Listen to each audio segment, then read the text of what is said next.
Dobrý deň. V tejto prezentácii vám chceme predstaviť a ukázať funkcie dochádzkového terminálu NetVision prvej generácie. Prvá z funkcií je kontrola dochádzky zamestnancov.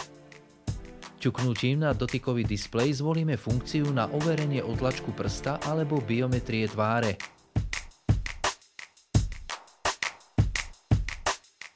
Potom vyberieme príchod alebo odchod.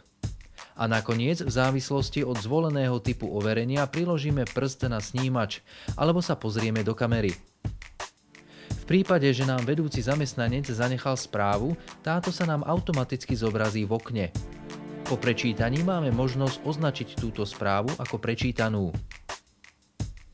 Okno so správami zavrieme ťuknutím na tlačítko Koniec.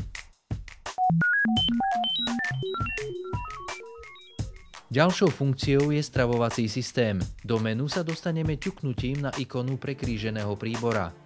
Terminál nás vyzve k overeniu otlačku prsta alebo tváre.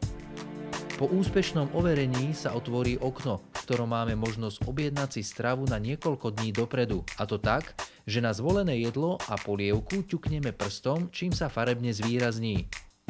Objednávka je hotová. Opätovným ťuknutím na to isté jedlo objednávku zrušíme. Z menu odídeme s tlačením tlačítka Koniec.